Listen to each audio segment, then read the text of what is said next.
I have no fear if I went 10 carbs under, 10 Wait, carbs. wait, wait, wait, wait, wait. Sorry. By the way, be tough because you're pretty sexy, brother. Just say it. You're pretty. I've seen you without a shirt on. You're pretty sexy. So you're good, man. You're gonna make me turn.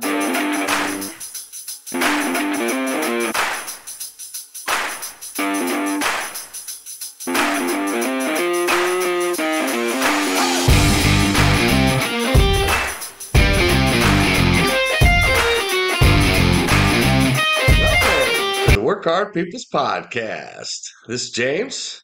Got the lovely Emma here, and we got Mr. Jesse Flowers. So excited to have him today. Oh, yeah, we got to go through that. By the way, if you don't know what this is, back in the day in the demo crew, that was Jesse's morning video every day, which I absolutely loved it, by the way. I'd wake up, be scrolling through the demo crew. There's Jesse giving us a great message to start off our day. I love him. Appreciate that. Emma, how you doing today? I'm doing. How are you? You're doing? That's good. Well, hey, in the words of Nicolas Cage in Gone in 60 Seconds, I'm wired and I'm tired and I deserve a little appreciation. That's surgery, man. I'm telling you what. I gotta be it's today's day 3, so you know the pain is killing it today, but it's all good. I said we're gonna pump these things out every week and we're doing it because we're HWMFers, all of us. So Right. it's a good thing, right? But hey, let's dive into Jesse. I want to know about where you have had one of the craziest stories and for me that I've heard. You have gone basically from darkness to light. You and as you've gone through that, you have dragged as many people as you possibly can with you. You had great struggles in your life, and I think that a lot of people can learn and uh, get better just by listening to you and the things that you've been able to overcome in your life. But I mean, let's start. Where did Jesse start? What made you who you are? That is like a cauldron that has more ingredients in it than you could possibly imagine. And that's where a lot of self-awareness that I've been learning lately comes from, is to understand what I've put inside of there, what other people have contributed, as well as a lot of things that weren't true that I would, confess as the truth. A lot of lies that I told myself in order to adapt and adjust and survive, as a means to justify a lot of the behavior. We'll get into that stuff later.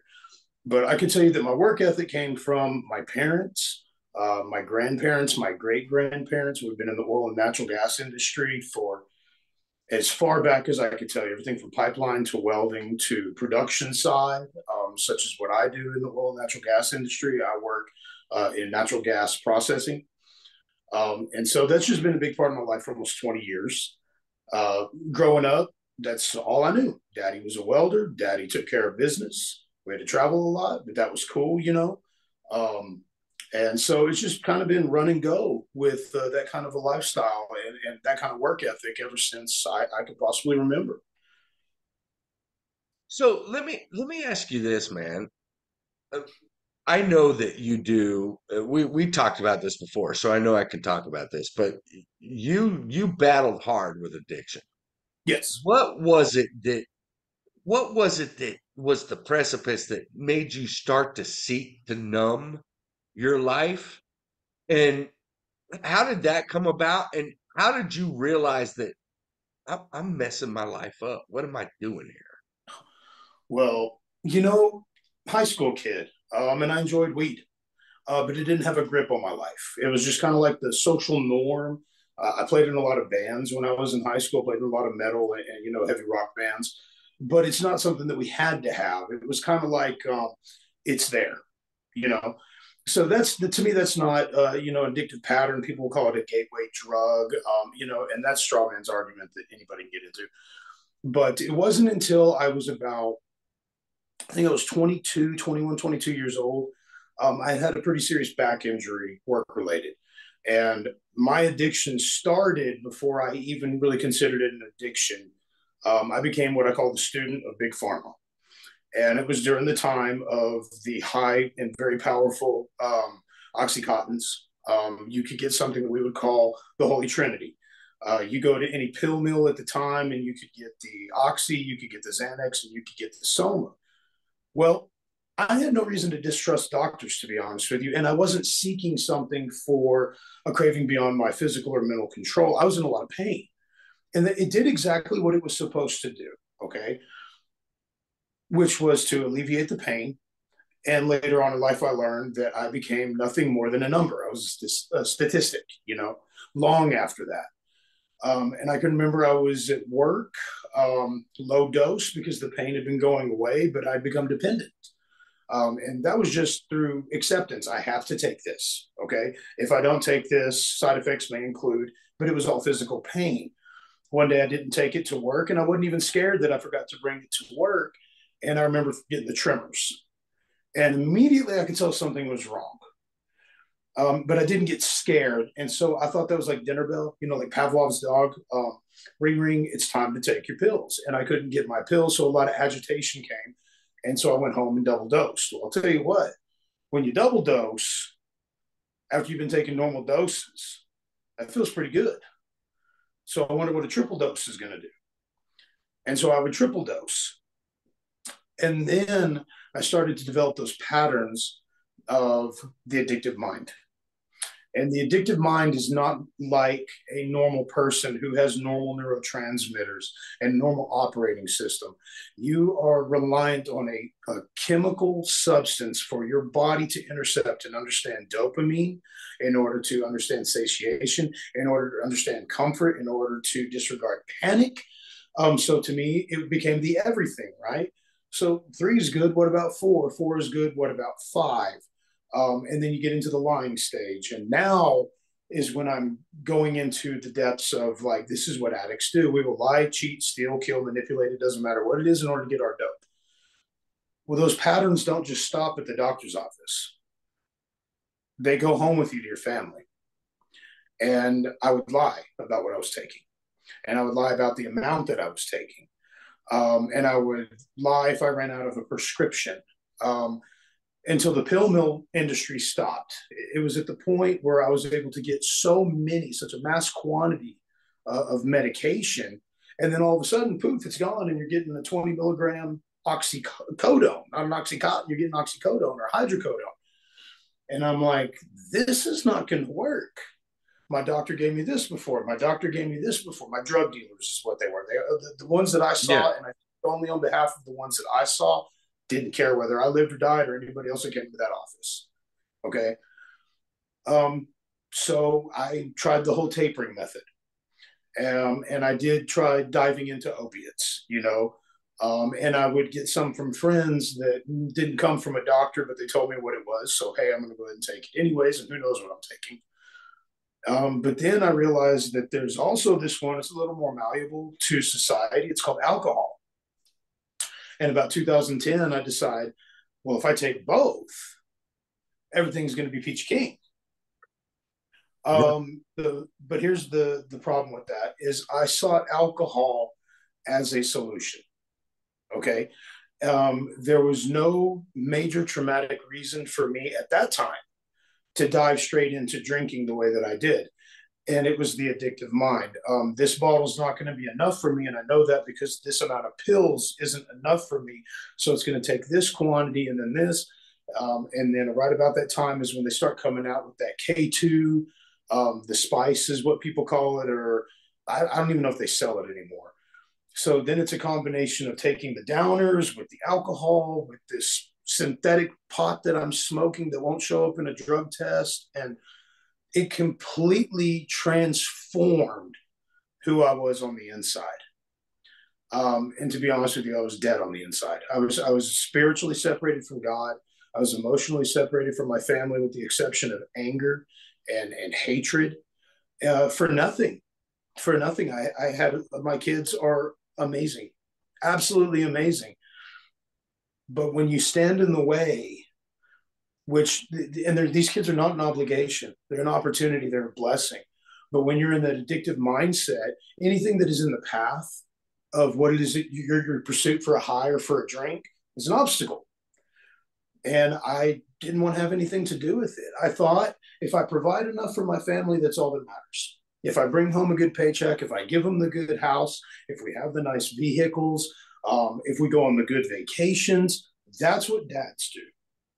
That's what we provide.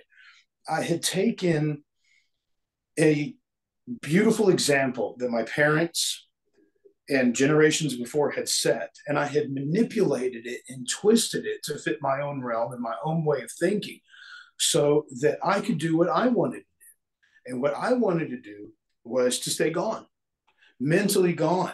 I don't want to deal with the world. I don't want to deal with this pain. I don't want to deal with the lies that I'm telling everybody. I don't want to deal with my manipulation. And I don't use this term loosely, and I don't say it to scare anybody. That is nothing short of domestic abuse. It is absolutely nothing short of domestic abuse, which is exactly what I was.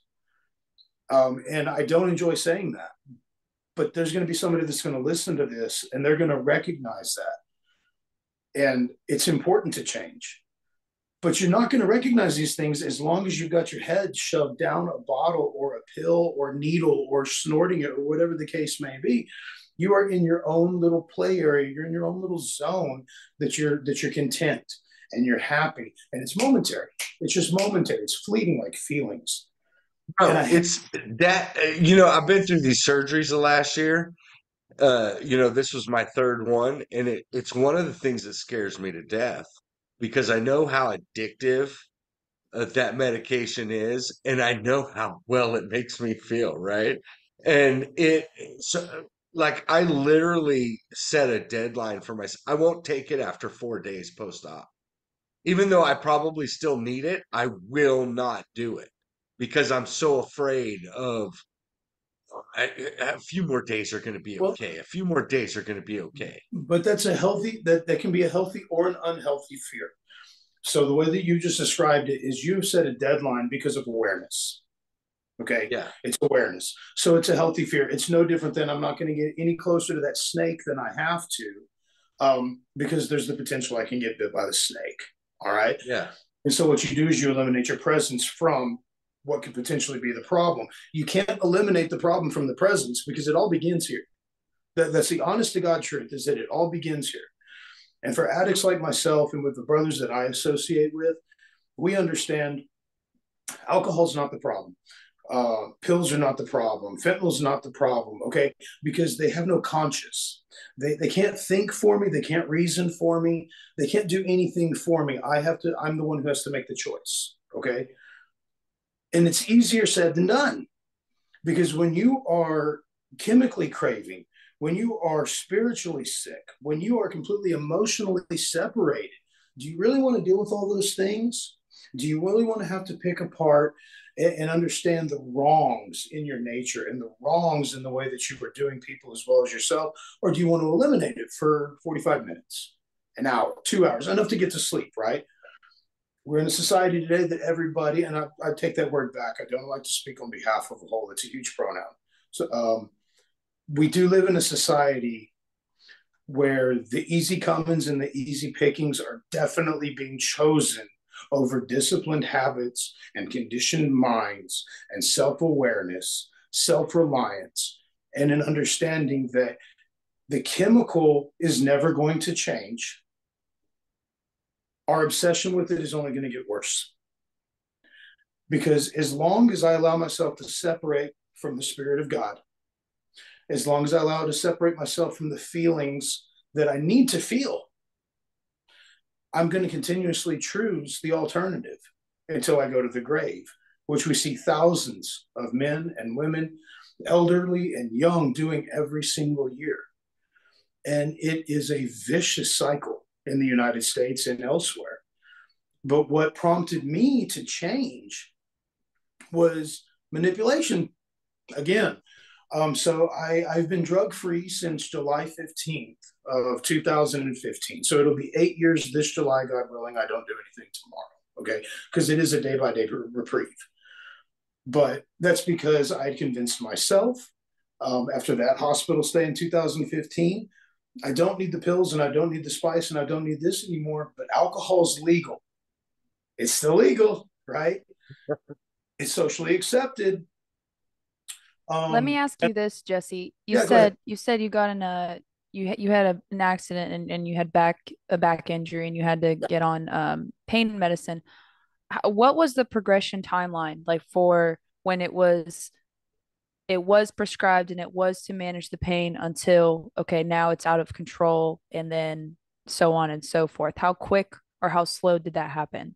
As soon as I recognized the tremors, and if I'll tell you this right now, I firmly believe that if I had taken the pills with me to work that day, Mm-hmm. and I worked through the pain because I was going through rehabilitation, which was kind of junk, but at least it was something, right? It took about 3 years. It took about 3 years. But what Okay. happened is that in that decision of fear, where I realized I don't have my pills, I need my pills. Mm-hmm. That is when I decided this is going to be the most important choice. I didn't because I didn't come up with the mindset of rationalizing the emotion, okay, rationalizing the fear, which is something I do now. I didn't rationalize it, and instead of coping with it and understanding, well, I can just get them when I get home. Okay, I immediately, it was panic mode. It was 911. It was, I need it right now. I mean, I'm ready to leave work, but I'm not going to leave work because we don't do that in the oil fields. And See, you say that, and I just think, I mean, I even think of myself, um, the panic. If I cannot find my source of nicotine, I'm starting to panic. I will start to freak out. And I know that that happens to a lot of people. That happens with their cigarettes, that happens with their alcohol, that happens with their food. mhm, And so it's crazy that you're talking about this and saying that exact thing because I've experienced that personally, obviously not on a like, opioid or drug right. addicted path, but I mean, it's crazy because I think anyone in the world could probably apply that to at least one point in their life for something that they've experienced and gone through as well. And Um, we apply it to the things that we don't need. yeah. Even food. Yeah, well, Yeah. food, anything, Yeah. anything. I'm about to throw this completely upside down because this is a lot of what I've discovered about myself. Okay. So you're freaking out because you don't have the nicotine, right? Like I would freak out Hmm. because I didn't have my pills or I didn't have my alcohol, but I never freaked out because I couldn't resolve conflict with my wife. It was never as important as the Yep. fix. The most important people in my life and making sure that there was comfort and stability in that home. Okay. Hmm. Never did a panic 911 for that. That's where the change comes in. This is the type of life you can live substance free, is recognizing, okay, and it's never too late. It's too late when you're dead. Hmm. But when I can recognize, I'd really like to make amends with my parents. That's the Yeah. most important thing right now. And it's just, hypothetically speaking, I have a great relationship with my parents now. But if we could take that same mindset towards I crave when it comes to these chemical substances, and we apply that to disciplines and amends and self awareness and self respect and honor of others in our lives, the things we truly need, man, Funny how easy We it is for us to rationalize our own situation. bruh, Yep. It's so easy to lie to yourself Hmm. and say, yeah, this is okay, this is okay, this is okay because of this or that or whatever. It doesn't matter. We make That's like going to TJ excuses. Maxx, spending money. Yeah, we make excuses all the time, but Yep. sometimes we're not willing to make excuses about the ones that we love, and they're the Hmm. ones that get trampled. every time, Yeah. every single time. And it stays that way until, and I hated it. I'm serious. And I'm not going to say it was shoved down my throat, but the opportunity was right there in front of me for years to absorb, reflect, and understand self awareness. And I rejected that thought at all possible. It's not self awareness, it's this. Okay. Don't tell me it's self awareness. I'm so disciplined to the condition of my body. I'm aware of what I'm doing, and and physically I feel good. So it's not self-awareness, or I got promoted at work, and people who need self-awareness don't get promoted at work. Okay, well, here's the thing. None of those have anything to do whatsoever about being aware of the people you love the most right in front of you. And why? Because you've conditioned yourself to a pattern of this is okay. This is acceptable. I call it picking your poison instead of picking your fruit, because you can do both. Now, here's the problem with that. When you get yourself out of active addiction and you want to begin a life of picking your fruit, the only way those seeds get planted and harvested is if you tear up the soil. And so what you have to do is you have to dig and you have to scratch so much further than the surface. You have to get on the inside, okay?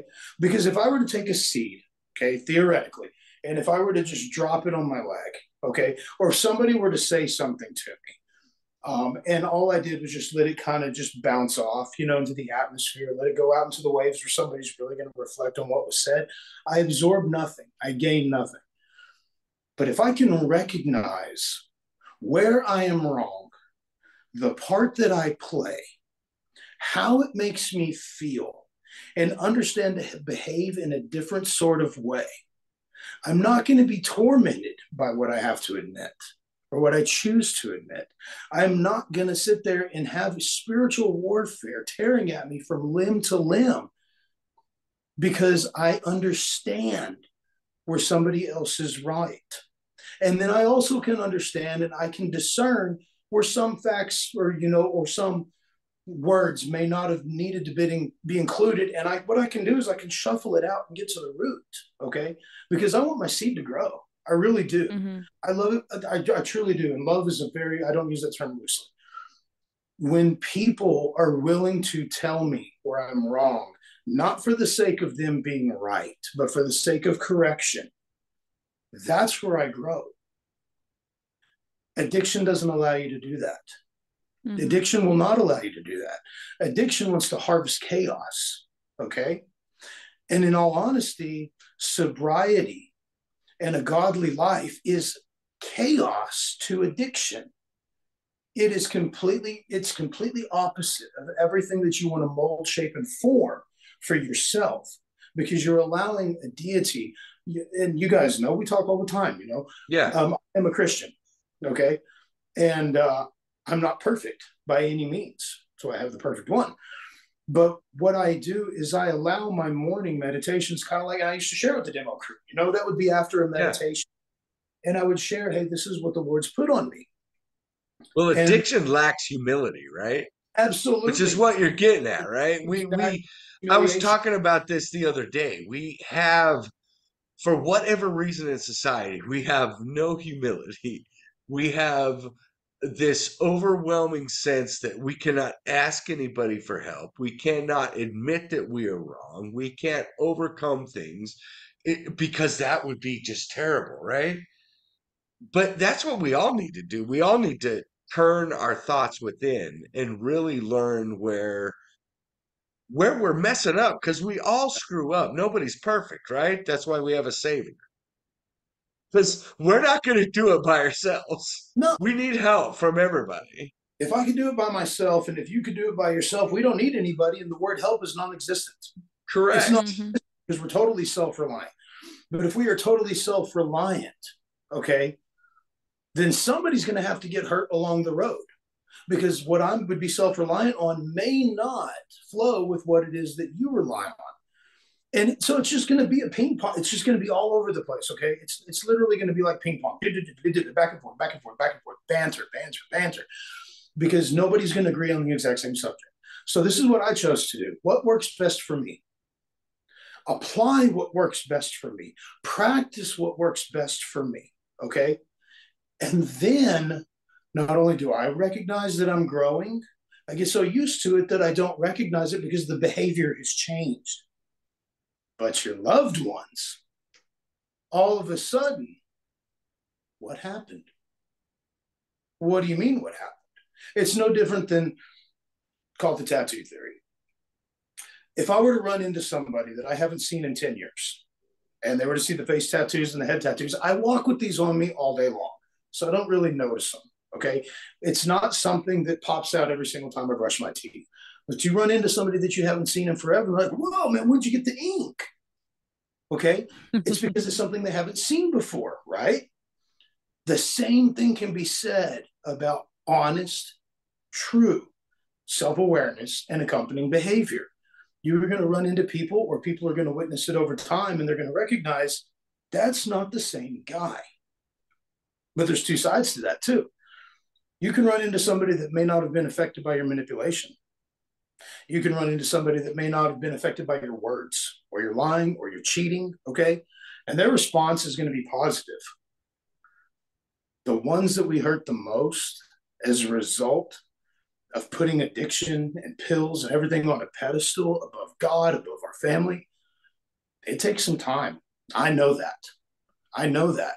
But if they're worth it, you'll continue it. And the moment that they're not worth it, you're right back to that addicted mindset, just without the chemical. You know, I am almost 3.5 years absolutely 100% abstinent, completely abstinent. Even when I had my dental surgery done, local anesthesia, no pills, go home. We don't keep ibuprofen, around here. Tums would probably be the max. Okay. Mm-hmm. And it's not that I have a fear of anything. Okay. It's that I don't want to be reliant on something. If I have a headache, I want to process the headache, or I want to try holistic routes. Maybe I'm not hydrated. Maybe I need to add a little bit. Maybe I'm low on sodium. I will try all of these methods first. Why? Well, because I never did before. Well, maybe if I try to start something new now, it could be a different outcome. It's the same thing. Same thing with behavior. I've apologized to somebody 100 times. They're not going to believe it at 101. What if I stop acting in such a manner and treating them in such a way? I don't have to apologize anymore. Novel thought.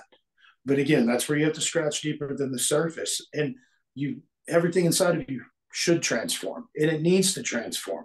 But I'm not going to say it has to, because I don't know the level of some people's addiction or their trauma or the coping mechanisms or things like that. Okay.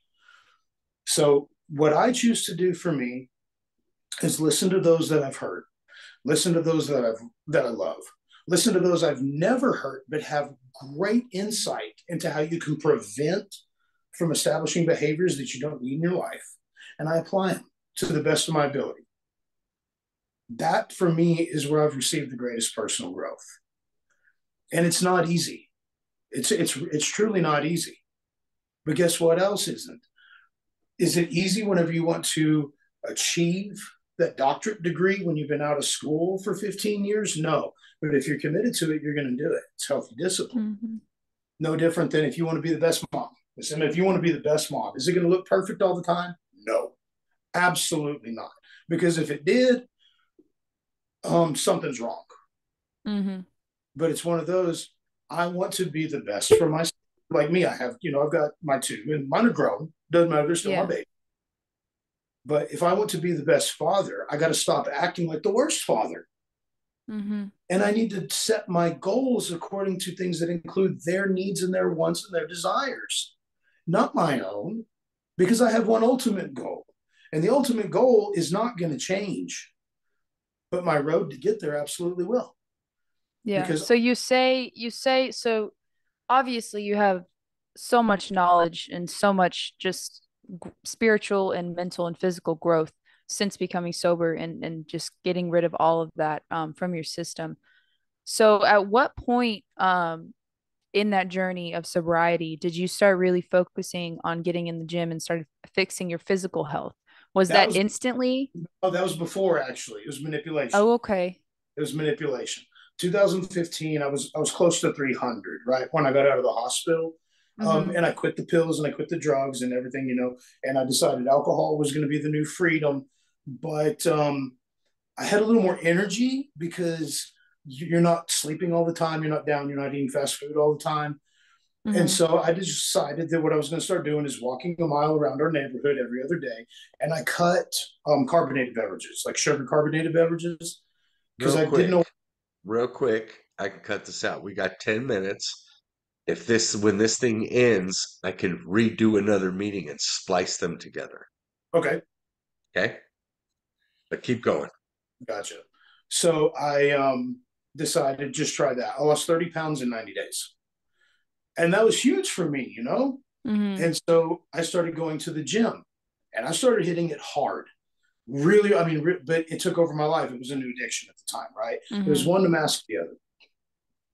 But here's the thing is that when you're in shape and you're massive, you don't look like an addict anymore. And so nobody questions that.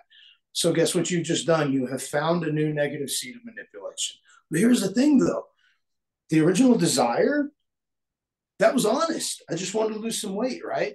Mm-hmm. I love the gym. I do. I really enjoy the discipline of the gym. I really My enjoy, Prozac, brother.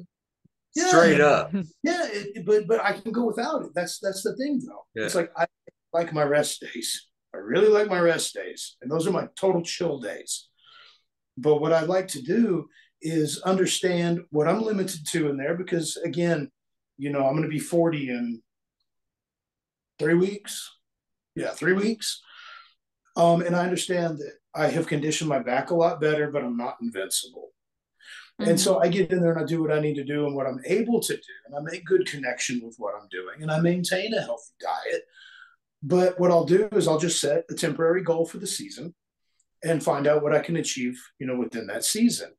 And I Mm-hmm. also understand life gets lifey, as a lot of people say in recovery. That it's good, life gets lifey. But what do I do? Okay, well, if this is in the way, then we need to find a healthy alternative, or we're not going to sit there and rattle our brain that we can't go to the gym today. That's Hey, acceptance. Jesse, what was it that one of the things I love about you, brother, is the way you have dove back into your community. I mean, to the point even working with the mayor and trying to start programs to help others get out of a bad situation. What was it that drove you to do that? Influence, to be honest, and I don't want to say that it's not grand scale stuff that we do. To us, it is. Okay, to us, it is. But like with the mayor, they just came to us whenever we were doing the Walk for Recovery last September, and presented the recovery community with like key to the city type stuff. So that was a community effort. I was just able to be a part of that. Okay, and then we have, and I don't name specific programs because to each their own. But recovery for me is what I'm attempting to do is work with others who work with others in order for us to establish a Zion, if you will, freedom. Okay, freedom from guilt, shame, condemnation, and addiction. Not everybody's going to get it, but I have the influences in my life. My sponsor, he's like a father to me. I have incredible, brothers in this program, everywhere from bikers to truckers to realtors to gas plant operators, and I'll be honest, I'm the only bodybuilder, but that's just because we're kind of crazy like that. But it's the influence that I have. I see people who are productive as a result of changed behavior. Why wouldn't I want to follow that? Be very honest. One of the things that when, like I said, when I put that group together, when I put us all together last almost a year ago now, one of the things that attracted me to you was that exact person. You were always when I was in the demo crew or even on other Facebook pages that I was involved with you, your message was always positive.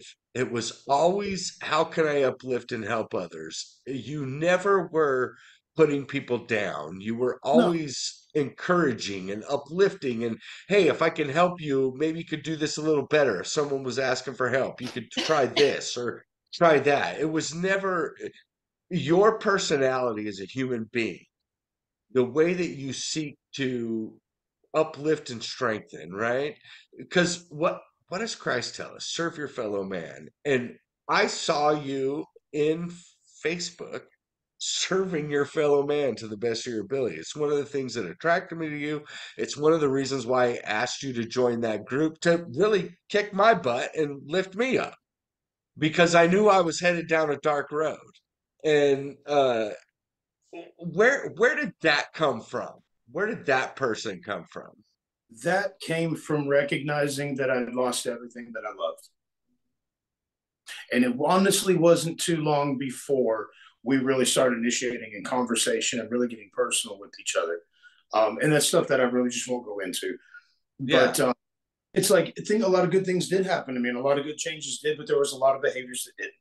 There's a lot of behaviors from the addictive process that I had not come to terms with and had not allowed myself to be self-aware of, that caused as much hurt as the addiction. And I finally got to a point where I said, like you said, enough is enough. Enough is enough. Um, I don't want to. I didn't. There was a time I was on Facebook and I would post 50 times, and it's just going to be me, and it's going to. Here we are, and it's me, and it's me, and it's me, and it had nothing to do with my sponsorship. It had nothing to do with bodybuilding. It had nothing to do with the NPC. It didn't have anything to do with that. It was attraction. That sucks. It really does. The time spent on there now, I'm telling, and this, it seems stupid. It's either a dumb meme because everybody needs to laugh, or I will share a word of knowledge that I've received in meditation with God that day, or it has everything to do with fitness and nutrition and maintaining a healthy body, mind, and soul. So I have removed myself, and I do it daily. I divorce myself from myself to the best that I can, because there are people that I love that I'm not going to commit myself to causing harm. And the only way to do that is to accept the harm that's been done and change the behavior. And it's a very easy thing to say, especially addicts. We are going to say anything for you to like us. But what happens when you see consistency in the changed behavior? You want more. You want more. Your disciplined condition to a negative axis of addiction has flipped itself onto the positive. You are no longer a slave to manipulation, which is, I'm going to tell you so there's something that I get out of it. And you can flip the axis to persuasion. I think this would possibly work best for you, and I'm not going to get anything out of it. It's because I care about you. And that this has worked for me. But telling you that isn't going to do anything for me. That's persuasion, healthy persuasion. I was a man filled with so much hate. There was a time that my wife had told me she could look into my eyes and she couldn't see a human. Black, which I'm pretty sure is because eyes pin drugs, but she, from her stance, it's fearful, it's very fearful. Yeah. So what do? And some of it's going to be continuous, I'm finite in my character and understanding that I have no desire for drugs, alcohol whatsoever. Okay. As far as the chemical substance. Another thing that I did was I started to implement a lot of the teachings I received in school. Okay. And so one that I utilized the most in my own recovery is called REBT, which is Rational Emotive Behavioral Therapy. And what that allows me to do is really see the why behind the what when it comes to thoughts, feelings, and emotions. Those are the three things that I can empathize with anybody, a thought, feeling, or emotion, because no action's been taken yet, right? And those three things can actually, they can transform not just our way of thinking, okay, about others, but it can put us in a gradual decline of how we think about ourselves. Or it can put us on a pedestal about how we think about ourselves. It goes either way. Being able to do that, I can listen to people tell me the things that they need to say, whether they need to be said or not, it doesn't matter, okay? But I can take what they need to say with respect and honor and admiration to the fact that they have been affected. Whether I caused an effect or they've been affected by something within addiction, whether it be a trauma, doesn't matter what it is, so that we can work on the root. Because that's what I had to do. I had to tear everything open, like I said, allow good seeds to get planted, okay? Allow good spirit-filled men to water me so that the root can stay whole, the root can stay as humble as possible, because let's be honest, we're not going to be humble all the time. I'm not going to paint it that way, but to the degree that I'm able to. And I can work with people, okay? because I'm able to work on myself. And that's the thing. Like you were saying earlier, we don't want help. We don't want help, you know. And I use pronouns very, very loosely because that's one thing that I've had to change. I had a pattern of it's you, it's them, it's they, it's me. I'm the problem. I'm the problem. So my speech patterns have even had to change. When I'm speaking to somebody, I've set kind of rules and guidelines. Always let the other person finish first. Do your best not to interrupt. That's kind of hard because sometimes people take a long pause, you know, not on purpose. But these are different ways that I have been able to grow and shape the character of the person that I am instead of being controlled by the personality that I allowed to take over my life for many, many, many years. Well, we're And prideful, right? oh my God. We are so prideful. That I think is because I'm a classic example of that. I do not like help.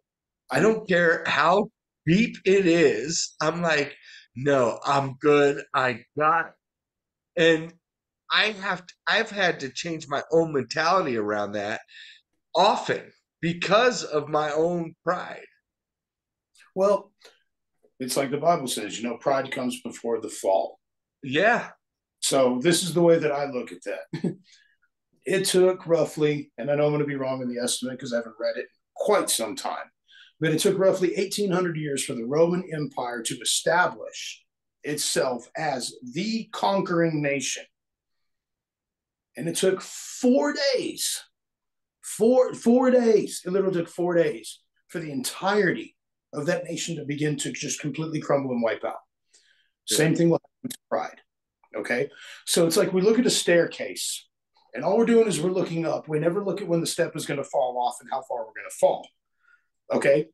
Can I tell you how the staircase continues forever and ever? And it has nothing to do with pride. Show somebody how to walk up instead of staying down all the time. There are those that are going to be, you know, in self pity. Well, guess what? I can empathize with that. There's going to be some of those that are going to be self seeking. I can empathize with that until the behavior begins. I cannot empathize with behavior because I can't empathize with my own. Yeah. You know, you can do apologetics all day long. You can, I swear and I promise, and it's never too finite of words. Okay. Under promise and over deliver. Under Yeah. promise and deliver. But that takes humility. It takes 100%. 100%. And I live my life by two rules. Christ on the cross said, Father, forgive them, for they know not what they do. He was prepared to forgive all those that crucified him. That rule, and love one another, serve your fellow man. And that is what I try to do. I try to serve my fellow man or woman to the best of my ability. If people need help, I try to lift them up. I try to put a smile on their face. If they need food, I try to give them food. I just try to do my best.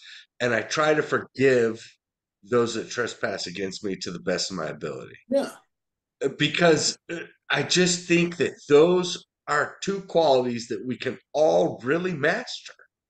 we can if we stop trying to pretend to be the master. It's Correct. quality that we attempt, that should be the attempt to master quality of living, quality of behavior. Okay. And it's never going to get that way. You can get better, you can get progressive, you can practice it. Okay. In every aspect of your daily life. But the moment that I feel as though I've got this is when I've lost it. And that's with anything. It's kind of like, you know, and I post it all the time, you know, and it's something that my coach is really just driven into my head and he doesn't even realize it. I'm going to be forever small and I'm okay with that. Okay. And I'm not talking about my body size. Okay. I am never going to be the best. Somebody is always going to be better all the time. Somebody is always going to outperform. Somebody is always going to take the reins. Somebody else is going to get the promotion. Okay. So what do? We continue in the patterns of what it is that we need to do in order to grow. So like I can jump into a little bit on the physical, you know, a little bit more into the bodybuilding aspect of all of this. Okay. And so um, I do this more or less the same circuits each and every single time that I work out. And the reason why is because I have not mastered the craft of those workouts. Okay.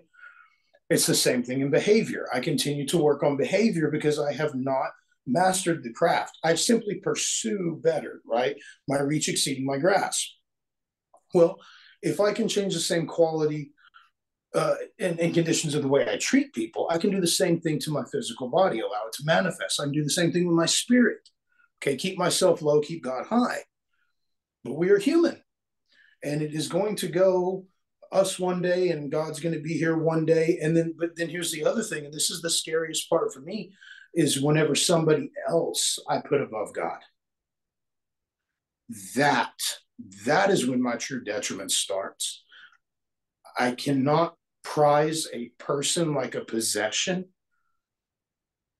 I just can only appreciate the quality of time I have with that person. And I did not do that for so much of my life.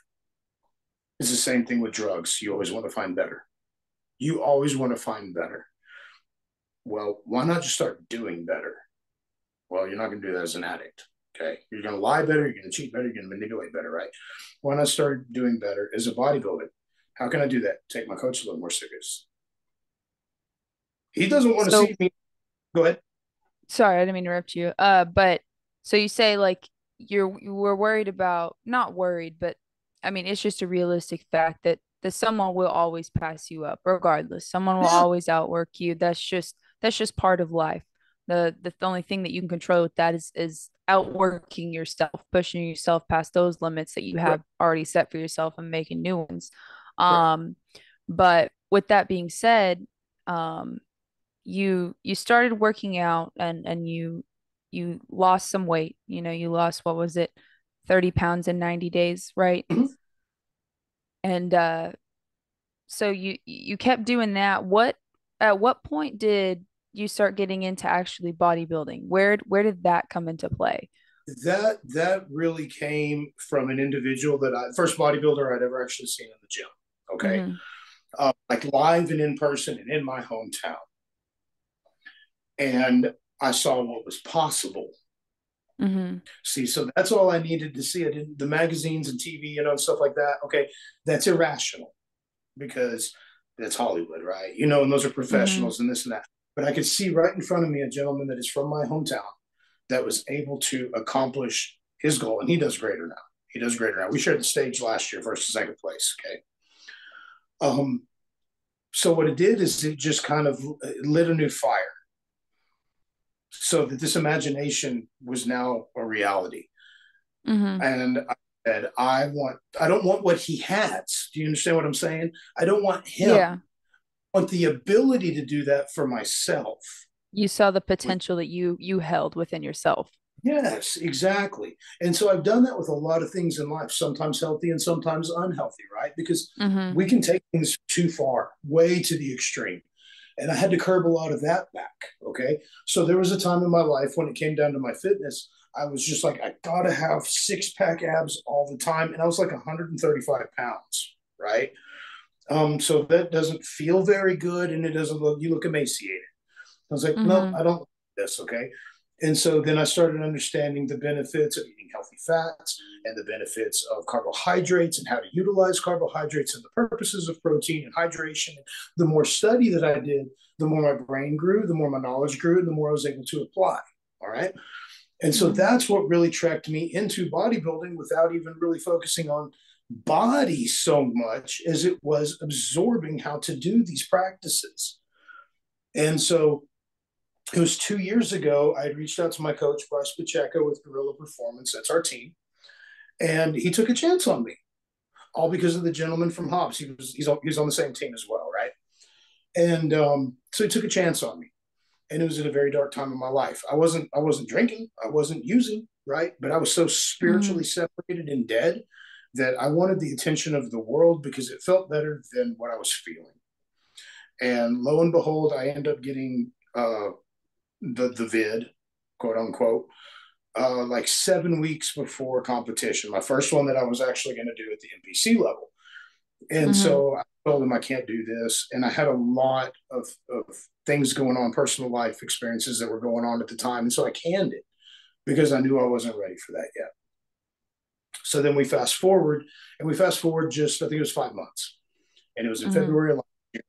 And I said, all right, coach, I'm in a much better place spiritually. I'm in a much better place mentally. And this man will listen to anything that it is that you have to say because all he wants is for you to benefit. Okay. He's a true coach. He's not a pay me some money. Thank you for the money. Go have a nice day. Right.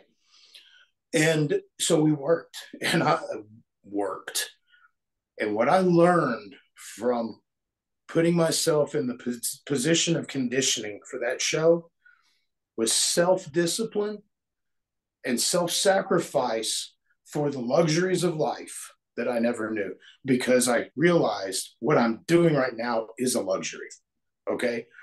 Some people look at bodybuilding as just like, oh my God, I can't believe they do this and I do that. And I'm like, if you want to think about it, bodybuilding is a first world problem. First Mm-hmm. world problem. Why? One, we ask for it. Okay. And two, we get to do it because we can do it. I'm not forced to do it. And so I chose to accept. I chose to accept I'm going to have to put my body through things I've never done before, as far as my nutrition, as far as cardio, as far as the workouts, taking it to the next level, right? But I did it in a healthy way because I knew days I wouldn't be able to work out. I knew days if I was too tired. And those stressors reduced so much to the point that when we got on stage, I honestly didn't know that I was going to be able to perform at the level that I did, especially when you're going up against guys that are 15 to 20 years younger than And you did you. And awesome too in your show. well, I You appreciate did that. Yeah. great. I don't take pride in that because I'm serious, you know. I mean, and I'm not talking about pride to the extent of like where I set myself on the pedestal. I got hungry for more You, knowledge. you know what I love about bodybuilding is that the simple fact of it's an art unto yourself. It is Right? It's not what anybody else wants or thinks. It's what do you want? How do you want to sculpt your own body? And Seth says it perfect. It's one of the things I love about the dude. He says, "You want to look good naked, or do you just want to look good in a t-shirt? It doesn't matter. What do you want? How do you want to sculpt that body?" right. And I love that about bodybuilding. It's what do you want to look like? How do And you that's want to sculpt it? and when I talk about going about it in a healthy way, I don't have body dysmorphia. Okay. I have no fear of another guy looking better than me. I have no fear if I went 10 carbs under, 10 Wait, carbs wait, wait, wait, wait, wait. Sorry. By the way, be tough because you're pretty sexy, brother. Just say it. You're pretty. I've seen you without a shirt on. You're pretty sexy. So you're good, man. You're gonna make me turn red. I'm good. I'm red. It's good. We're having Anyway, fun here. it's just I'm at a point in my life where I can do both two things. I can do what now and what's next. If I can't take care of what needs to be done now, I don't even need to concern myself with what's next. Mm-hmm. With everything, my work day, what are we doing now? So that we can understand what comes next. When it comes to my recovery, what am I doing now? So I can teach somebody next, or so that I can learn something next. When it comes to my family, how can I progress in an honest and true and spiritual and loving manner to be a better father? Okay. To be a better brother, to be a better son, to be better anything to my loved ones. What can I do better? And I'm not talking about physical, I'm talking about spiritual transformation, behavior transformation, habitual transformation. And it's a daily process, but it's going to be awesome if I choose to continue this until the day that I die. I had a guy ask me the other day, how do you want to be remembered? And I'm like, that's thinking way too far ahead, bro. I want to be content because it's not going to matter how I'm remembered. I won't be here. I have no say in it whatsoever. Mm-hmm. I love that you focus on the spiritual, though. The Our spirit, it's very powerful, and if we can nurture that and help our spirit help others to nurture that same thing, it's it's very important. it it is one of those things, as you can start to get in touch with your spirit and grow that to be a better human being, just in society in general, it is something that makes us all better. It can make not only you better, but everybody around you better. Right. And But it that comes is down, where it comes serving your fellow man, right? yeah, and it comes down to choice. Okay. Um, if I'm not going to choose to listen to God on what He has to say, and I've already predicated the conversation, okay, and I've already included all of the adjectives and the pronouns and the prepositions of how God should speak to me, well, then I'm going to get my outcome. Yeah. I'm going to get my outcome, and then I'm going to blame God. Yeah. Okay, so Stupidest thing ever. I was taught It a has prayer. nothing to do with our No, decisions. no, not at all. So I was We're the taught dummies who make bad decisions, not it. one decision I decided, and I was taught from one of the greatest men I've ever known, and I'm so thankful that he's one of my brothers in recovery. He said, if you want to say the simplest prayer on earth and make sure you mean it, bless them while you heal me. Bless them while you heal me. Start with some things that's going to build your character and it's going to build your spirit. Put yourself second to somebody else, like you're saying, that is in need, but put yourself first when it comes to the communication with God. So I'm thinking about Him to the degree that the only way either of these are answered is if my full faith and trust is in Him, and it comes full circle. I have chose to, not had to, I have chose to listen to loved ones, to friends, family. Tell me where I was wrong. It was an opportunity, and it's an honor to be able to do those things because I don't have to fear the outcome. Why don't I have to fear the outcome? Because I'm not repeating the behaviors. And I'm also not powerful enough to change their opinion of me, which tells me that's none of my business. But what you've just done is given me access, opened up a book within inside of me, maybe I didn't see, to give right over to God and rewrite the story. And it's for You me. know, it's funny. I heard a guy talk about a spiritual experience he had. He was with a religious leader of his, and while they were together, um, they got a phone call that his wife's father had just passed away. And the religious leader's counsel to them while they were there was, let's go ahead and kneel down and pray, but I would ask you not to pray for your own comfort, but pray for your thankfulness of the opportunity that you got to learn from your father, the lessons that your father taught you, the growth that you got from him, and I promise you, you'll feel better.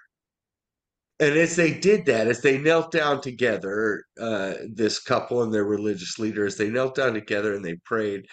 They prayed. They were thankful for the great opportunities they got to spend with her father and the lessons that he taught and the man that he was and all of those lessons that they learned. And when they got it from that prayer, they were surprised at how comforted they felt and how much better they felt. They weren't so focused on,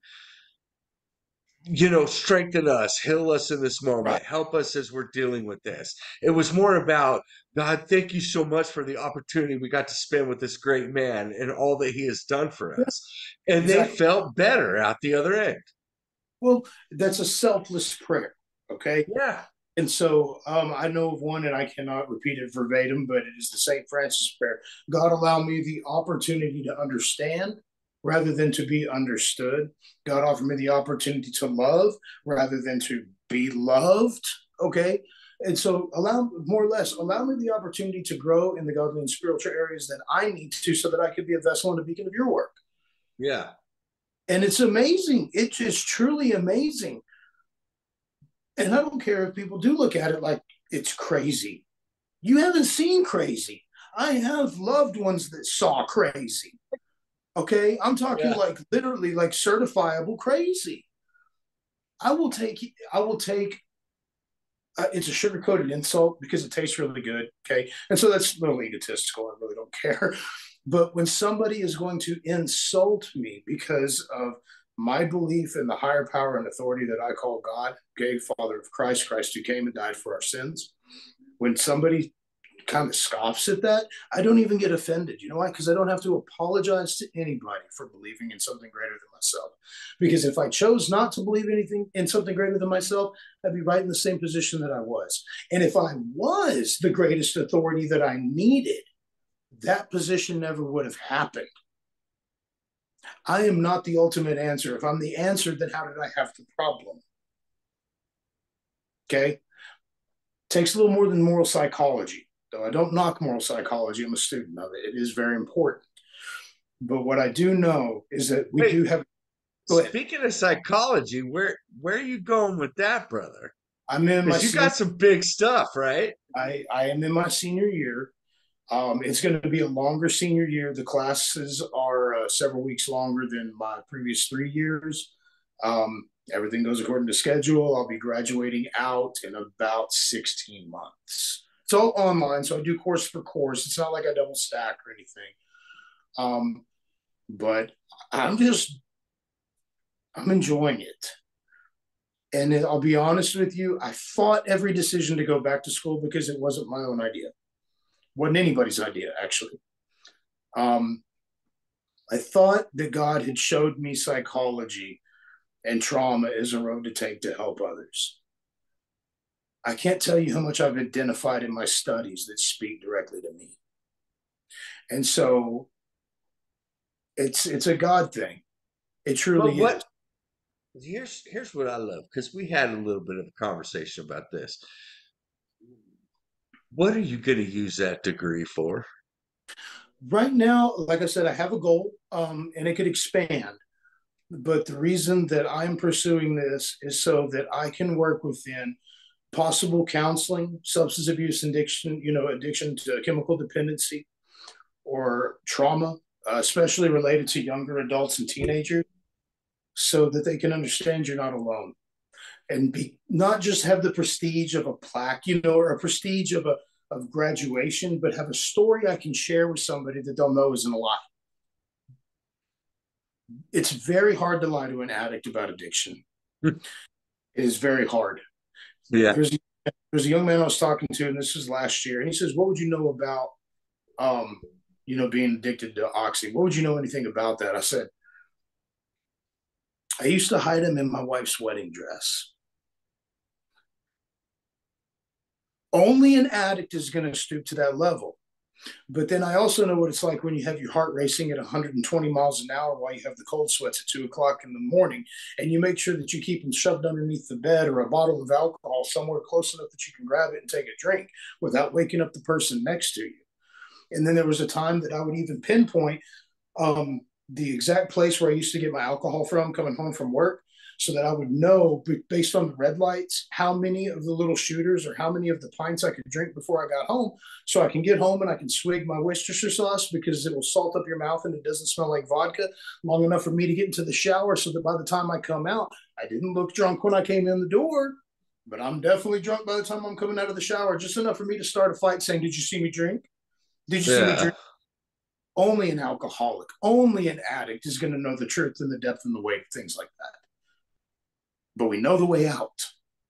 Well, I can tell you this, man. I love, I love your story. I love who you are as a man today. You encourage me. I'm telling you, when just the things that you post on a daily basis, still to this day, they encourage me to be a better human being. And that is a good man. It's one of the things I love about Emma as well. It's one of the reasons I reached out to her, because both of you share that quality. You are willing and ready to support and uplift those that are standing next to you. Yeah, The term "I got your back" lives in both of you. That's what I love about both of right. One thing that I talk about in recovery, people will say, "Will you walk through the fire with me?" And I tell them, "No, not when we can extinguish it." There's no point, man. There, you can Right. get to a point where you're putting fires out instead of wondering how you're going to get across it. You don't have to burn bridges if you're building bridges. And if you're Correct. building bridges for yourself, there's nothing that's going to be on the other end. If you want somebody to be in your corner, the only way people are going to be in your corner is if you're there fighting. Have you ever seen a boxer or a stool where the coach and everybody else is around without a boxer being on the stool? No, because No. it serves no purpose. You have to fight. You have to fight the good fight of faith. If nobody is going to stand in that corner, it's because you're not standing in that corner. And calling people out on their garbage.